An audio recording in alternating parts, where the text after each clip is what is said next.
প্রায় 80 থেকে 90% হিন্দুরা আওয়ামী লীগের পক্ষের লোক। তারা আওয়ামী লীগ করেছে, আওয়ামী লীগকে ভোট দিয়েছে। আজকে আওয়ামী লীগ দেশে থাকতে পারবে না, আওয়ামী লীগ গ্রামে ঘুমাতে পারবে না, তাদের ঘরে ঘুমাতে পারবে না, আর হিন্দুরা ঘরে ঘুমাবে, আনন্দ ফুর্তি করবে, পূজা করবে। তারা হিন্দু যারা আওয়ামী লীগ করে তাদের কি অধিকার আজকে আছে পূজা মণ্ডপ করার? যদি আওয়ামী লীগের লোকেরা, আওয়ামী লীগের মুসলমানরা যদি বাংলাদেশ থাকতে না পারে, আওয়ামী লীগের মুসলমানরা যদি মসজিদে নামাজ পড়তে না পারে, আওয়ামী লীগের মুসলমানরা যদি বাইতুল মুকাররমে নামাজ পড়তে না পারে, আওয়ামী লীগের ইমাম যদি বাইতুল মুকাররমে ইমামতি করতে না পারে, তাহলে হিন্দু পুরোহিত কি করে, আওয়ামী লীগের পুরোহিত কি করে পুরোহিত্য করবে সেই পূজা মণ্ডপে? কেন করবে? কি করবেন?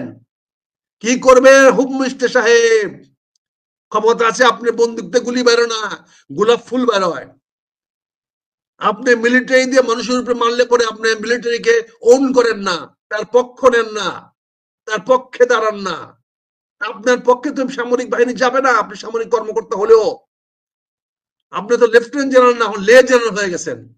আমরা অনেকে সংক্ষেপে বলি লে জেনারেল। তা আপনি তো লে জেনারেল হয়ে গেছেন, লে জেনারেল।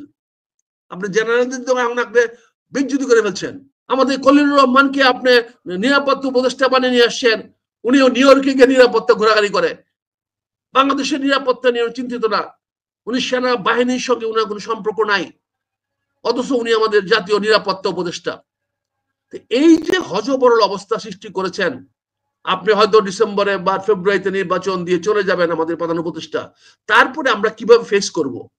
যে ক্রাইসিস গুলো তৈরি করে যাচ্ছেন, যেগুলো অবস্থা তৈরি করে যাচ্ছে, সেগুলো কি করব? দর্শক আসসালামু আলাইকুম, আমাদের নিয়মিত আয়োজন খোঁজ খবরে আপনাদেরকে স্বাগত জানাচ্ছি। আমি আতিক রহমান পূর্ণিয়া। আজকে আমাদের সঙ্গে আছেন রাজনৈতিক বিশ্লেষক এবং দেশ বরেণ্য একজন মানুষ, তিনি মেজর আখতারুজ্জামান রঞ্জন। আখতার ভাই, আপনাকে আমাদের দর্শকদের পক্ষে আবারও শত সহস্র সালাম এবং শুভেচ্ছা জানিয়ে শুরু করছি। আজকের সমসাময়িক বিষয়ের আলোচনায় আমরা দুটি বিষয়ে গুরুত্ব দিব। আখতার ভাই, প্রথমেই আমি জানিয়ে নিই যে সামনে রোহিঙ্গা কাউন্সিল আছে ইউনাইটেড স্টেটসে। আপনি জানেন, আপনি নিজেও প্রসঙ্গটি নিয়ে স্টাডি করেছেন, এবং আমাদের বর্ডার হঠাৎ করে একটু উত্তপ্ত ভাব, পাশাপাশি আমাদের পার্বত্য অঞ্চল খাগড়াছড়িতে একটা অস্থিতিশীল পরিস্থিতি। সেই সিচুয়েশনে আমরা আলাপ করবো। উপদেষ্টা মাহফুজ সাহেব হঠাৎ করে বলছেন উনি যে কোনো সময় নেমে যেতে পারেন, এবং অনেক রকম হতাশার কথা তিনি তুলে ধরছেন। আমরা এই দুইটা সাবজেক্টে আপনার পর্যালোচনা জানতে যাবো। আমি শুরুতে একটু ভূমিকা দিতে চাই 1 মিনিটে। একটা ভাই, প্রশ্নটা আমার এক লাইনেই থাকবে। ভূমিকাটা হচ্ছে যে আমি 2008 সালে প্রথম দেশ টেলিভিশন থেকে এই রোহিঙ্গা ইস্যুতে কাজ করতে গিয়েছিলাম। দীর্ঘদিন, প্রায় 10 দিন ছিলাম রোহিঙ্গা ক্যাম্পগুলোতে, টেকনাফ, উখিয়াতে। আমার ব্যক্তিগত তখন যে অভিজ্ঞতা, আমি দেখে এসেছি যে উখিয়া, টেকনাফ, রোহিঙ্গাতে এমন একটা অবস্থা, পাহাড়গুলো মানে একেবারে কেটে কুটে শেষ, এবং ওইটা নিয়ে বাঙালিদের নিয়ন্ত্রণের বাইরে। স্থানীয় তখনই সে 2008 সালেই বাঙালিরা সেখানে কোণঠাসা। 2018 সালে বেগম খালেদা জিয়া যখন উখিয়াতে গেলেন রোহিঙ্গাদের দেখতে, সেই সফর সঙ্গী ছিলাম আমি।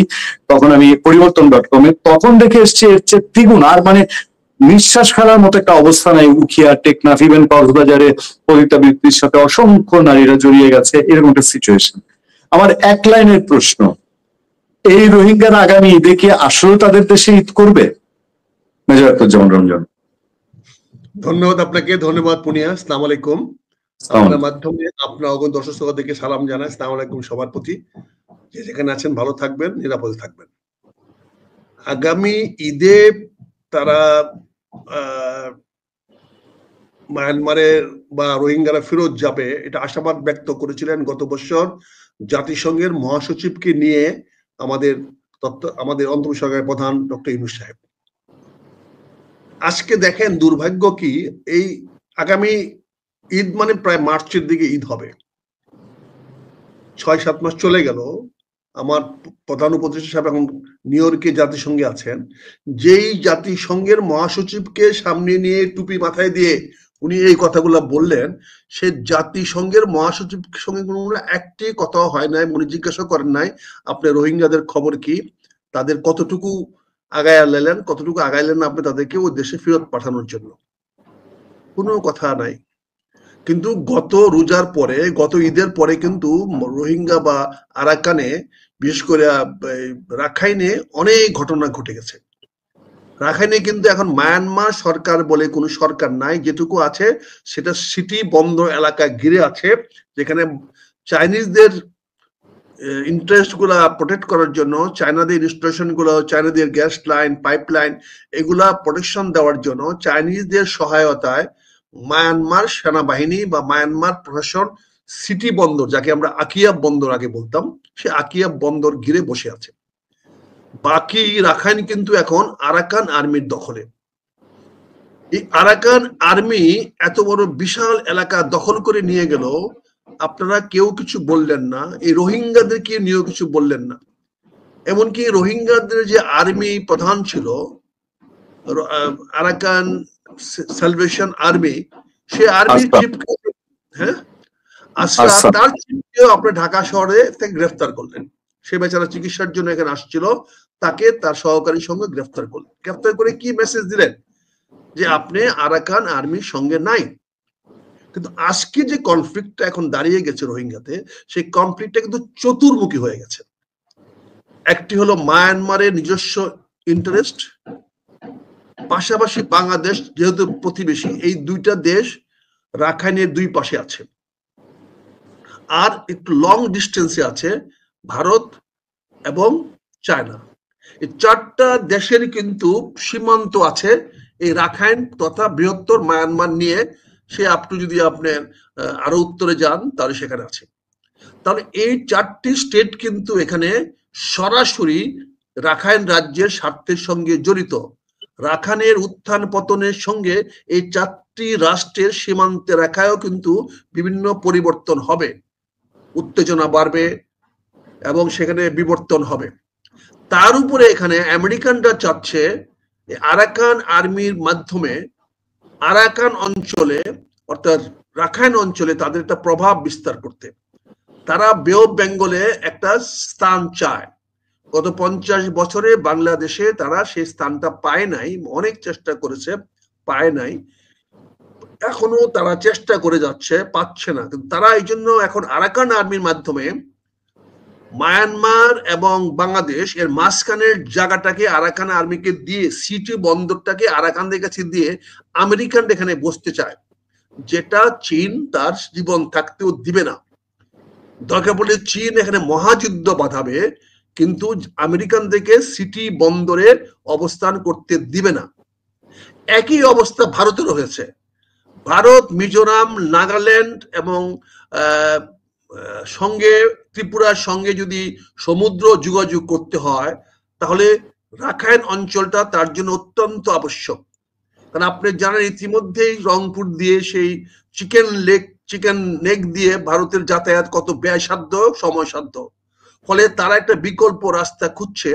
ইতিমধ্যে তারা কলকাতা থেকে সিটি থেকে কালাদান নদী পথে একটা বন্দর তৈরি করে মিজোরামের সঙ্গে সরাসরি যোগাযোগ ব্যবস্থার চেষ্টা করছে। ইতিমধ্যে আপনি জানেন যে ইম্পলের সঙ্গে, অর্থাৎ মিজোরামের রাজধানী ইম্পলের সঙ্গে দিল্লির এখন সরাসরি রেল যোগাযোগ হয়েছে। One of the fastest train এখন এই লাইনে চলে, এবং একটা অত্যাধুনিক রেলপথ তারা তৈরি করেছে, যেখানে প্রায় নাকি 138টা সুড়ঙ্গ দিয়ে তারা ট্রেনটাকে নিয়ে আসছে। কাজে এখন মায়ানমার এখন ভারতের সঙ্গে চিকেন নেক দিয়ে এখানে ইম্পল পথ যোগাযোগ হয়ে গেছে। এখন যদি ইম্পলকে কালাদানের সঙ্গে যোগাযোগ করতে পারে, তাহলে মূল ভারত কিন্তু কলকাতা সিটি হয়ে উত্তর পূর্বাঞ্চলের ভারত উত্তর পূর্বাঞ্চলে সহ যাতায়াত করতে পারবে। ফলে তারাও সিটি বন্দরকে চায়, তারাও সিটি বন্দরটার মধ্যে প্রভাব রাখতে চায়। এবং সিটি বন্দরের দুটি উপকূল, সিটিটা মোটামুটি নদী মাতৃক, তার চারপাশে নদী, এটাকে ইচ্ছা করলে দুই ভাগে ভাগ করা যায়। অর্থাৎ নদীর দক্ষিণ পাশে একটি অংশ, উত্তর পাশে একটি অংশ। এই ধরনের আলোচনা চলছে যে উত্তর অংশটা আরাকান আর্মিরা দখলে রাখুক, আর দক্ষিণ অংশটা মায়ানমারের দখলে থাকুক। কারণ ভারত মনে করে আরাকান আর্মি যদি তাদের দখলে থাকে, আরাকান আর্মি ভারতের সঙ্গে সুসম্পর্ক রাখবে। ভারত এখানে যেটা মনে করে বাংলাদেশকে সাহায্য করেছিল, কিন্তু 50 বছরে এখানে মুসলমান হওয়ার কারণে ভারতের পক্ষে বাংলাদেশের উপরে প্রভাব বিস্তার করতে কষ্ট হচ্ছে। এখন তারা চাচ্ছে যদি বৌদ্ধ হিসাবে যদি আরাকান আর্মিকে সাহায্য করে সেখানে একটা বৌদ্ধ রাষ্ট্র প্রতিষ্ঠা করা যায়, তাহলে আপনি জানেন মিজোরামের লোকেরও বৌদ্ধ, নাগাল্যান্ডের লোকেরও বৌদ্ধ। মিজোরাম যদিও খ্রিস্টান বেশি, বৌদ্ধের চেয়ে খ্রিস্টান বেশি, কিন্তু তারপরে বৌদ্ধ প্রভাব আছে ওখানে। আর অরুণাচলে তো বৌদ্ধ আছে সবাই। ফলে যদি আরাকান স্টেট যদি আলাদা হয়, তাহলে সেখানে বৌদ্ধ প্রমাণিত রাষ্ট্র হবে এবং বৌদ্ধের সঙ্গে হিন্দুদের বা সনাতন ধর্মের যে কনফ্লিক্ট ছিল প্রাগৈতিহাসিক যুগে, সেই চন্দ্রগুপ্তের সঙ্গে বা অশোকের সময়, অশোক পরে সেটাকে বন্ধুত্বে রূপান্তরিত করেছে। গ্রেট সম্রাট অশোক তার সারা ভারত জয় করার পরে, ভারত ঐক্যবদ্ধ করার পরে হিন্দু এবং বৌদ্ধের যে কনফ্লিক্ট, তাদের যে পরস্পর বিরোধী অবস্থান ছিল, সেটাকে সে অনেক কমায় নিয়ে আসছে এবং একটা বন্ধুত্বপূর্ণ সম্পর্ক নিয়ে আসছে। যার ফলে দেখেন নেপালের বৌদ্ধরা, বলে হিন্দুরা এবং বৌদ্ধরা একসঙ্গে বাস করতেছে, সেখানে কোনো সমস্যা হচ্ছে না। আমি মনে করি যে আজকে বাংলাদেশ আমরা পিছিয়ে যাচ্ছি, আমরা আমাদের হাতের রশিদ আস্তে আস্তে আমাদের হাত থেকে চলে যাচ্ছে, আমরা কোনো কিছু রাশ টেনে ধরতে পারছি না। আজকে যদি আরাকান আর্মি বা আরাকান স্টেট তৈরি হয় সেখানে, এবং সেটা যদি বৌদ্ধ স্টেট হয়ে যায়, তাহলে রোহিঙ্গাদেরকে ফেরত পাঠানো তো প্রশ্নে ওঠে না। তারপরেও আমরা রোহিঙ্গাদেরকে রাজাকার বানিয়েছিলাম, অর্থাৎ মায়ানমার সরকারের পক্ষে তারা চলে গিয়েছিল। যেই রাখাইনার মায়ানমারের কারণে, মায়ানমার মিলিটারি জান্তার কারণে এই গত 50 বছর ধরে বারবার দেশান্তরিত হতে হয়েছে, যে মায়ানমারের মিলিটারি গোষ্ঠী তাদের এথনিক রাইট দেয় নাই। ইভেন কোফি আনানের সঙ্গে মিটিং করার পরেও কোফি আনান যে 32টি এথনিক গ্রুপকে রিকগনিশন করে দিয়েছিল, স্বীকৃতি দিয়েছিল, সেখানেও রোহিঙ্গাদেরকে রাখা হয় নাই। রোহিঙ্গা মুসলমানদেরকে ধরে নেওয়া হয়েছে, তারা বাংলাদেশ ভারত থেকে গিয়েছে। সেই আরাকান সম্রাট যখন ছিল, মুসলমান সম্রাট, তাদের ইতিহাস দিয়ে বলা হচ্ছে যে এরা এথনিক গ্রুপ না, এরা অরিজিনালি সয়েল অফ মায়ানমার না বা রাখাইনের না। আজকে যার ফলে এই রাখাইনকে আবার এই রোহিঙ্গাদেরকে আপনি ওই মায়ানমারের পক্ষে আরাকান আর্মির বিরুদ্ধে যুদ্ধ করাইছেন। চিন্তা করে দেখেন, অর্থাৎ তারা ওখানে এখন রাজাকার হয়ে গেছে, ওখানে তারা এখন বিজাতি হয়ে গেছে, দেশদ্রোহ হয়ে গেছে। তারা ওখানেও বিদেশের স্বার্থ রক্ষা করতে গিয়ে তারাও এখন মায়ানমারে তাদের মাটির অধিকার হারিয়ে ফেলেছে। অথচ আমরা এই মায়ানমারকে ভারতে, মানে মায়ানমারের কে ভিতরে রোহিঙ্গাদের পাঠানো, রাখাইনদের পাঠানো, বা আজকে যে রোহিঙ্গারা আমাদের মাটিতে আছে তাদেরকে পাঠানো, না রাজনৈতিক প্রচেষ্টা নিচ্ছি, না কূটনৈতিক প্রচেষ্টা চালাচ্ছি, না সামরিক প্রচেষ্টা চালাচ্ছি, আমরা কোনো কিছু চালাচ্ছি না। আমরা শুধু এনজিওর মাধ্যমে ভিক্ষা চাচ্ছি। আমরা এদের নামে কিছু ভিক্ষা এনে আমরা বড় বড় সাহেবরা হেলিকপ্টার প্লেনে করে ঘোরাঘুরি করতে যাচ্ছি, কক্সবাজারে গিয়ে আরামায়েশ করার চেষ্টা করতেছি ভিক্ষুকদের টাকা দিয়ে, ভিক্ষা করে এনে আমরা এগুলা করতে চাচ্ছি, যেটা এনজিওদের মূল চরিত্র।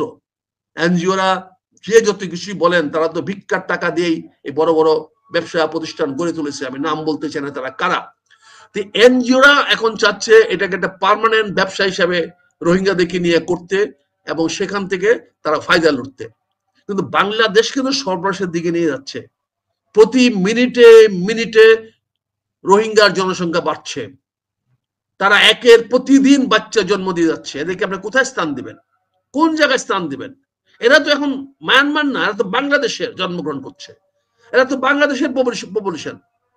আজকে যদি বাংলাদেশে এখানে এই যে 12 লক্ষ রোহিঙ্গা আছে, তার মধ্যে প্রায় 6 থেকে 7 লক্ষ মহিলা, যাদের সন্তান জন্ম দেওয়ার ক্ষমতা আছে প্রায় 5 লক্ষ মহিলার। প্রতি বছর যদি 5 লক্ষ মহিলা বাচ্চা দেয়, তাহলে অলরেডি 3 বছরে প্রায় 10 থেকে 12 লক্ষ বাচ্চা দিয়ে দিয়েছে।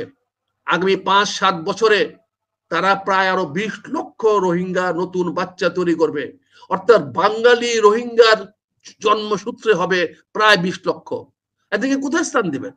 এদের কিভাবে ডিনাই করবেন? আন্তর্জাতিক আইনে তাদেরকে কি করে আপনি তখন পুশব্যাক করবেন মায়ানমারে? তারা তো মায়ানমারের নাগরিক না, তারা জন্মসূত্রে বাংলাদেশের নাগরিক এবং তারা বাংলাদেশের নাগরিকত্ব পাচ্ছে। এই কমপ্লিকেশন গুলো আপনি বুঝতেছেন না কেন, জানতে চাচ্ছেন না কেন, দেখতে চাচ্ছেন না কেন? আমাদের মিলিটারিকেও আপনি কাজে লাগাচ্ছেন না, মিলিটারি ইনিশিয়েটিভ নেওয়ার সুযোগ দিচ্ছেন না। কাজে আমি মনে করি রোহিঙ্গা ইস্যুটাতে এই যে একজন সেলফ স্টাইল জেনারেল বলেছে যে বাংলাদেশের লোকেরা, বাংলাদেশের সেনা কোনো একটি বাহিনী তাদেরকে সমর্থন করছে, এই অভিযোগটা কেন আনলো? এটা উদ্দেশ্য প্রণোদিত। কারণ রোহিঙ্গা ইস্যুতে আপনি বক্তব্য দিবেন, সবাই জানে। 30 তারিখে আপনি নিউ ইয়র্কে সম্মেলন করবেন, এবং সেটা 30 সেপ্টেম্বর কেন করতে গেলেন? 27 তারিখে তো জাতিসংঘের সব সম্মেলন শেষ, সবাই চলে যাচ্ছে বাড়িতে। এখন আপনার জন্য কে ভাঙ্গা হাটে বসে থাকবে আপনার মেলায় আসতে? কে এখন 30 তারিখে আপনার জন্য বসে থাকবে? তাদের টিএ দিয়ে কে দিবে? এই দেশের লোকগুলো 3 দিন আর অতিরিক্ত কি করে থাকবে? তার সরকার তাদেরকে কি করে অনুমতি দিবে যে 27 তারিখে সম্মেলন শেষ হয়ে গেছে, তোমরা 30 তারিখ পর্যন্ত ইউনুস সাহেবের জন্য থেকে যাও? কোন রাষ্ট্র তাদের সরকারি কর্মকর্তাদেরকে সেই ক্ষমতা দিবে? কোন রাষ্ট্রপ্রধানরা, সরকার প্রধানরা এরকম 2-3 দিন অপ্রয়োজনীয় অকাজে নিয়োগে বসে থাকবে? এই বাস্তবতাগুলো তো আমাদের বুঝতে হবে। এই বাস্তবগুলো বুঝতে না পারলে আপনার কিসের লিডারশিপ হবেন? কি দেশ চালাবেন? দেশ নিয়ে কিভাবে আপনি আগাবেন?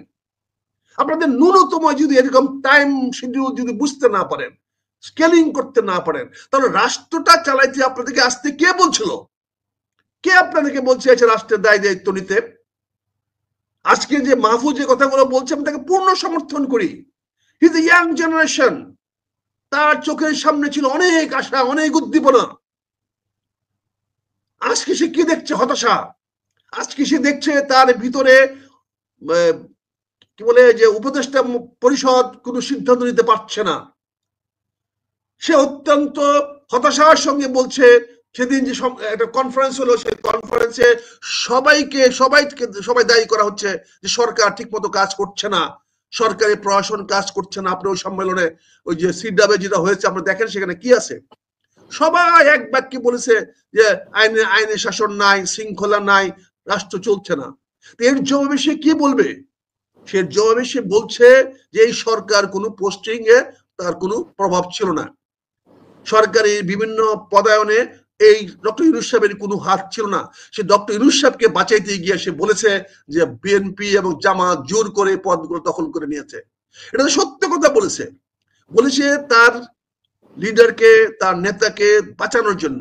কারণ উনি তো প্রধান উপদেষ্টা, নিজেই তো সংস্থাপন মন্ত্রী, সংস্থাপন উপদেষ্টা।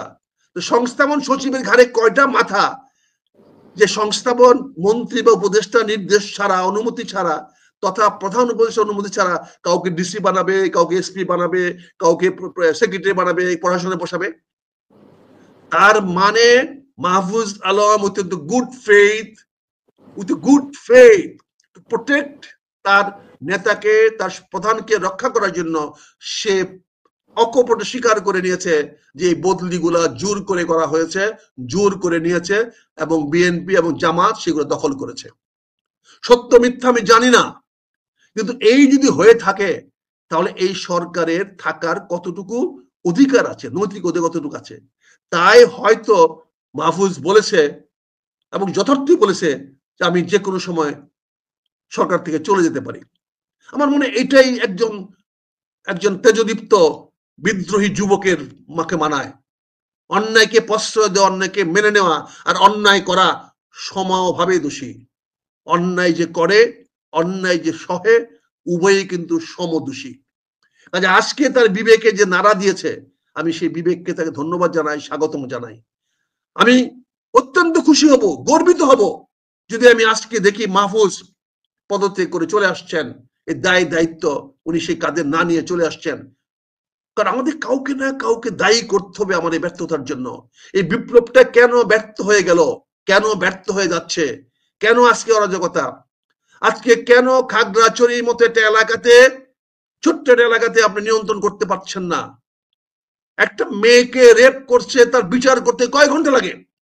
আপনি করেন নাই। আপনি খাগড়াছড়িতে কতটুকু ভালনারেবল একবার চিন্তা করে দেখেছেন? খাগড়াছড়িটা গন্ডগোল লাগায় যদি খাগড়াছড়ি স্বাধীন ঘোষণা করে, আপনি লাদাখ নিয়ে কথা বলছেন, লাদাখ নিয়ে টেলিভিশনে বক্তব্য দিচ্ছেন। আজকে যদি খাগড়াছড়িতে একজন ঘোষণা করে দিয়ে থাকে আমরা স্বাধীন, আমরা সার্বভৌম, আপনি যেখানে মিলিটারি অ্যাকশনকে আপনি অ্যাপ্রিসিয়েট করেন না, সেখানে আপনি এখন বলতেছেন আপনি যে কোনো মূল্যে আপনি খাগড়াছড়িতে শান্তি রক্ষা করবেন, চেষ্টা করতেছেন, এখনো চেষ্টা করতেছেন। অর্থাৎ আপনি সময় দিচ্ছেন তাদেরকে আরো আক্রমণাত্মক হওয়ার জন্য। এবং তারা যদি ঘোষণা করে ফেলে কি করবেন? লাদাখ নিয়ে বড় বড় কথা বলতেছেন, তখন কি করবেন? আপনি কদিন আগে নাগাল্যান্ড নিয়ে কথা বলেছেন, কদিন আগে যখন নাগাল্যান্ডে বিদ্রোহ হয়েছে আপনারা বড় বড় কথা বলেছেন। আজকে খাগড়াছড়িতে বিদ্রোহ হতে কি করবেন? আপনি একটা পূজা করতে যাচ্ছেন, আপনি প্রতিদিন ঘন্টায় ঘন্টায় কত মণ্ডপ পূজা হচ্ছে, কত মণ্ডপ পূজা বৃদ্ধি পেয়েছে, এই মেসেজগুলো কার জন্য দিচ্ছেন? আপনি কেন, কি কারণে ঢাকা শহরে 69টা পূজা মণ্ডপ ঝুঁকিপূর্ণ ঘোষণা করলেন? তার মানে কি? আপনি প্রভোগ করতেছেন কাউকে না কাউকে গন্ডগোল করার জন্য। কেন ঝুঁকিপূর্ণ হবে ঢাকা শহরে 69টা পূজা মণ্ডপ? কি কারণে, কি যুক্তিতে? যদি ঝুঁকিপূর্ণ হয় তাহলে সারা বাংলাদেশের সকল পূজা মণ্ডপ ঝুঁকিপূর্ণ হবে। দুর্গা পুজো তো সর্বভারতীয় পূজা না, দুর্গা পুজো তো সকল হিন্দুদের পূজা না, দুর্গা পুজো তো পশ্চিম ইন্ডিয়ানরা মানে না, দুর্গা পুজো তো দক্ষিণ ইন্ডিয়ারা করে না, দুর্গা পুজো তো পার্বত্য অঞ্চলে হিন্দুরা করে না। দুর্গা পুজো হলো পশ্চিম ভারতের বা পশ্চিম বাংলার একটি গণ্ডির মধ্যে সীমাবদ্ধ দুর্গা পূজা। দুর্গা পূজা তো সারা ভারতের সার্বজনীন পূজা না। উত্তরপ্রদেশে দুর্গা পূজা হয় না, মহীশূরে বা তামিলনাড়ুতে দুর্গাপূজা হয় না, বিহারে দুর্গাপূজা হয় না। আর আপনি বাংলাদেশের দুর্গাপূজার জন্য এরকম ঢাক ঢোল পিঠায় বলছেন যে এখানে তারা নিরাপদ, এবং এই সেই নিরাপদ, তাহলে পূজার সময় নিরাপদ, অন্য সময় নিরাপদ না? তার মানে কি আপনি বলতে চাচ্ছেন এই দেশে হিন্দুরা নিরাপদ না? আপনি উস্কে দিচ্ছেন। আজকে যদি সারা বাংলাদেশে 69টা পূজা মণ্ডপের 10-12টার মধ্যে যদি কেউ কোন রকম সাবোটেজ করে, এবং আমার তো মনে হয়, আমি শেখ হাসিনা যতটুকু জানি, যতটুকু বুঝি, দেখেছি, সেই সুযোগটা হাতছাড়া করবে না। সে এখানে, আপনি ভুলে যান না, একসময় 64টা জেলায় একসঙ্গে বোমা পড়েছিল। এই বাংলাদেশ সম্ভব হয়েছিল দেশমাতা খালেদা জিয়া সরকারের আমলে। 64টা জেলায় একসঙ্গে বোমা ফাটানো হয়েছিল, ভুলে যান না। ময়মনসিংহের ওই ছায়াবানী সিনেমা হলে বোমা ফাটানো হয়েছিল, ভুলে যান না। আজকে যদি 20-50-60টাতে যদি কোথাও গ্রেনেড হামলা হয়, কোথাও বিচ্ছিন্নভাবে বোমা হামলা হয়, আপনি কি জবাব দিবেন? কেন আপনি বারবার এই কথাগুলো বলছেন? ঝুঁকিপূর্ণ না, 1 লক্ষ পুলিশ দিছি, এই দিচ্ছি, এত বিজিবি দিছি, এগুলো বলে কি করতেছেন? আরেকটি পক্ষকে খেপায় তুলতেছেন। এখানে দুটি পক্ষ, দুর্গা এবং অসুর। দুর্গা অসুরকে বধ করছে, আর অসুর যে মাথা তুলে দাঁড়াবে না, তখন কি করবেন? শ্রীলঙ্কাতে তো অসুরের পূজা করে, দক্ষিণাত্যের হিন্দুরা ওরা অসুরের পূজা করে, দুর্গার পূজা করে না, তার রামের পূজা করে না, তার রাবণের পূজা করে। তখন আপনি কি করবেন? আপনি যেগুলো কমপ্লেক্স জিনিসগুলো আপনি বুঝবেন না, রাষ্ট্র চালাবেন, তাহলে কেমনে হবে? আপনার রাষ্ট্র সম্বন্ধে আপনার ধারণা থাকতে হবে, জনগণ সম্বন্ধে ধারণা থাকতে হবে। দেশের জনগণের কে কোন অংশ, কে কি প্রতিনিধিত্ব করে, তাদের মধ্যে কমন কি, তাদের মধ্যে কন্ট্রাস্ট কি, এগুলো বুঝতে হবে। আপনি কমন যেগুলো আছে সেগুলো স্পন্সর করবেন, যেগুলো কন্ট্রাস্ট আছে, যেগুলো নিয়ে বিতর্ক আছে, যেগুলো নিয়ে বিতর্কটা হবে, যেগুলো নিয়ে বিতর্ক হবে, সেগুলাকে আপনি পরিহার করার চেষ্টা করবেন। আজকে সবাই জানে বাংলাদেশের ওই আওয়ামী লীগের যে পুরোহিত, আওয়ামী লীগের যে হিন্দু, সে হিন্দু কি করে পূজা মণ্ডপ চালাবে? কোন পূজা মণ্ডপের সঙ্গে আওয়ামী লীগের হিন্দুরা জড়িত নয়? তাহলে আমার মুসলমান আওয়ামী লীগেরা ঈদের নামাজ পড়তে পারবে না। আপনি মুসলমান রাষ্ট্রপতি চপ্পুকে আপনি ঈদের ময়দানে নামাজ পড়তে দিবেন না, আর আপনি আওয়ামী লীগের নেতাকে ঢাকা শহরে গুলশানে পূজা করতে দিবেন, বনানীতে পূজা করতে দিবেন, আপনি কেন্দ্রীয় পূজা মণ্ডপে পূজা করতে দিবেন। এরা কি আওয়ামী লীগের না? এরা কি শেখ হাসিনার দোষর ছিল না? এরা কি শেখ হাসিনার কথা উঠা বসা করে নাই? শাখারি পড়তে হিন্দুরা কি তাদের আওয়ামী লীগের শেখ হাসিনার পক্ষে যায় নাই? তাহলে ওরা পূজা করতে পারবে, হিন্দু আওয়ামী লীগেরা পূজা করতে পারবে, আর আমার মুসলমান আওয়ামী লীগেরা ঈদের নামাজ পড়তে পারবে না, রাষ্ট্রপতি ঈদের নামাজ পড়তে পারবে না, সে নাকি আওয়ামী লীগের দোষর। এটা কোন ধরনের? আবার বলছেন এই দেশটাকে শান্তিপূর্ণ রাখবেন, পূজায় সকল নিরাপত্তা নিশ্চিত করেছেন, সকল প্রতিদিন ঘন্টায় ঘন্টা বলতেছেন। আর পুলিশের একটা রূপ হয়েছে নতুন করে আসা টেলিভিশনে বক্তব্য দেওয়া, চতুর্দিক দিয়ে আসা প্রেস দাঁড়াবে, ওনারা প্রেস হিরো হয়ে যাচ্ছেন। পুলিশ যদি নিরাপত্তা দিতে পারে তাহলে ভালো কথা, এটা বলতে হবে কেন? প্রকাশ করতে হবে কেন? বড় বড় বলতে হবে কেন? কাজে সর্বাঙ্গীন আপনি আমাকে যে ইন্ট্রোডাকশন যে প্রশ্নগুলো করলেন, আমি এটাকে 3 ভাবে বিভক্ত করি। একটা, এই সরকার দারুণ ভাবে ব্যর্থ হয়েছে রোহিঙ্গা ইস্যুতে গত 1.5 বছরে কোনো কার্যকরী ব্যবস্থা নিতে। উল্টা রোহিঙ্গাতে বাংলাদেশের অবস্থানকে অত্যন্ত দুর্বল করে দেওয়া হয়েছে, রোহিঙ্গাদের রেশন কমিয়ে দেওয়া হয়েছে, রোহিঙ্গাদের ফেরত যাওয়ার সকল পথ রুদ্ধ করে ফেলা হচ্ছে। আরাকান আর্মির প্রভাব বাড়ানো হচ্ছে, আমাদের সীমান্ত আজকে আরাকান আর্মির সঙ্গে কনফ্লিক্টে নিয়ে যাচ্ছে। সেই কনফ্লিক্টের মধ্যে আমার সীমান্ত রেখা নিরাপত্তাহীনতা ভুগবে। আমাদের সেনা বাহিনীকে আমাদেরকে চ্যালেঞ্জের মুখে ফেলে দেওয়া হচ্ছে।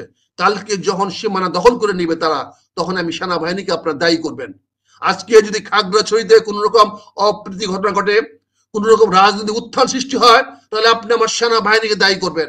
অথচ সেনাবাহিনীকে সেখানে দায়িত্ব পালন করতে দিচ্ছেন না। ওখানে সেনাবাহিনীর যে দায়িত্ব পালন করার কথা তা করতে দিচ্ছেন না। কিন্তু কালকে যখন আমার অখণ্ডতা নিয়ে প্রশ্ন উঠবে, যখন এখানে কেউ সার্জারি করে, যখন খাগড়াছড়িকে বাংলাদেশ থেকে আলাদা করে ফেলবে, তখন আমার সেনাবাহিনীর জন্য অ্যাকশন নেওয়া অনেক দেরি হয়ে যাবে। এই জিনিসটা আমার সরকার বুঝে নাই। আমার বাংলাদেশটাকে আপনি এরকম একটা ঝুঁকির মধ্যে ফেলে দিয়ে যাচ্ছেন ডক্টর ইউনূস সাহেব এবং তার সাঙ্গপাঙ্গরা। তৃতীয়ত, পূজার নামে অতি কথা বলে, পূজাকে অতি গুরুত্ব দিয়ে আজকে হিন্দু সম্প্রদায়কে তথাকথিত উৎসাহ দেওয়ার নামে হিন্দু আওয়ামী লীগের দিকে আপনি এস্টাবলিশ করছেন, হিন্দু আওয়ামী লীগের দিকে আপনি প্রতিষ্ঠিত করছেন। হিন্দু আওয়ামী লীগেরা যে যেখানে পারে সেখানে নির্বিঘ্নে পূজা করতে পারছে, অথচ আমার মুসলমান আওয়ামী লীগেরা নামাজ পড়তে পারে না, ঈদের মাঠে যেতে পারে না। এটা তো হতে পারে না। রাষ্ট্রকে আপনি ডিভাইড করার চেষ্টা করছেন, বিভক্ত করার চেষ্টা করছেন। এই দায়িত্ব তো বর্তমান সরকারের উপরে বর্তাবে। আমি তো না, আমার কয়দিন বয়স আছে, কদিন বাঁচবো, জেলে নিলেও মরবো, এমনিও মরবো। জেলের ভয় করে তো লাভ নেই। আর যদি মব জাস্টিস মেরে ফেলেন তাও ভালো, অসুবিধা নাই। কিন্তু যে কথাগুলো বলছি, কথাগুলো যদি অযৌক্তিক হয়, অন্যায় হয়, আমার বিশ্বাস করেন, শাস্তি দেন। কিন্তু যদি যৌক্তিক হয়, ন্যায়সঙ্গত হয়, তাহলে কেন ব্যবস্থা নিবেন না? এটা আমার প্রশ্ন থাকবে আপনাদের কাছে। ধন্যবাদ আপনাকে পুনিয়া। অনেক অনেক ধন্যবাদ আপনাকে, অনেক অনেক ধন্যবাদ। সবগুলো বিষয়ে আমরা জেনে গেছি, দর্শকরা নিশ্চয়ই অনেক বেশি আপনার যুক্তিসঙ্গত পর্যবেক্ষণ এবং পর্যালোচনায় তারা উপকৃত হবেন, জানতে পারবেন, ওয়াকিবহাল থাকবেন এবং ভাবতে সুবিধা হবে যে বাংলাদেশ কোন দিকে যাচ্ছে, কার কি দায়িত্ব, নাগরিক দায়িত্ব, সব দিকেই সচেতন থাকবেন। কাকতার ভাই, আবারও ধন্যবাদ জানিয়ে শেষ করছি আমাদের এই খোঁজ খবর অনুষ্ঠানে। আপনাকে আবারও আপনার প্রতি কৃতজ্ঞতা। ভালো থাকবেন, সুস্থ থাকবেন, আপনার দীর্ঘায়ু কামনা করে আজ এখানে বিদায় নিচ্ছি। ধন্যবাদ আপনাকে, আপনাকে ধন্যবাদ।